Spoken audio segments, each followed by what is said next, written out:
తిరుపతిలో ఉన్న వెంకటేశ్వర స్వామిని దర్శించుకోవాలంటే మీరు కూడా ఇక్కడికి రావాల్సిందే. వెంకటేశ్వర స్వామి స్వయంగా ఇక్కడ నుంచి నడక మార్గంలో నడుచుకుంటూ వెళ్ళాడు కొన్ని సంవత్సరాల కిందట. ఇక్కడ కనిపిస్తున్న శ్రీవారి మెట్లు కొన్ని సంవత్సరాల కిందటి నుంచి ఉన్నాయి. ఈ మెట్ల మార్గంలో మనము కూడా నడుచుకుంటూ వెళ్ళాలంటే ఆ తిరుమలలో ఉన్న వెంకటేశ్వర స్వామి ఆజ్ఞ ఉంటేనే ప్రతి ఒక్కరు ఇక్కడికి రాగలుగుతారు. లగేజెస్ తీసుకొచ్చిన వాళ్ళు ఇక్కడనైతే మనం సబ్మిట్ చేసేయాలి. లగేజెస్ వాళ్ళైతే మనకు ఒక టోకన్ ఇస్తారు. ఆ టోకన్ అయితే మనం పైన ఇచ్చేసేయాలి. మళ్ళీ పైన పికప్ చేసుకోవచ్చు బ్యాగ్స్ అయితే. ఇక్కడ కనిపిస్తున్న శ్రీవారి మెట్లు తిరుపతిలో ఎక్కడున్నాయి తెలుసా?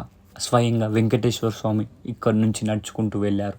ఎవ్వరికి తెలియదు. మీరు కూడా తెలుసుకోవాలనుకుంటే ఫుల్ వీడియో యూట్యూబ్లో అప్లోడ్ చేసిన వెళ్ళి చూడండి తొందరగా. నేనైతే వెంకటేశ్వర స్వామిని దర్శించుకోవడానికి శ్రీవారి మెట్ల నడక మార్గంలో కొన్ని సంవత్సరాల నుంచి ఇక్కడ నుంచే పాదాలతో నడుచుకుంటూ వెళ్తున్నా. గోవిందా గోవిందా అనుకుంటూ వెంకటేశ్వర స్వామిని మనసులో తలుచుకుంటూ వెళ్తుంటే ఇక్కడ కనిపిస్తున్న మట్టి ఆకారంలో ఉన్న దేవుడు కొన్ని సంవత్సరాల కిందట ఇక్కడ స్వయంగా వెలిసిన దేవుడు. ఇక్కడ కనిపిస్తున్న శ్రీవారి మెట్లు కొన్ని వేల మెట్లున్నాయి. ఇక్కడ ఎన్ని వేల మెట్లున్నాయని కాదు, వెంకటేశ్వర స్వామిని దర్శించుకున్నామా అనేది నిజం. ఇక్కడి నుంచి తాతలు ముత్తాతలు అమ్మమ్మలు ప్రతి ఒక్కరు ఎంత మంచోళ్ళైనా ఇక్కడ నుంచి నడుచుకుంటా వెళ్లాల్సిందే.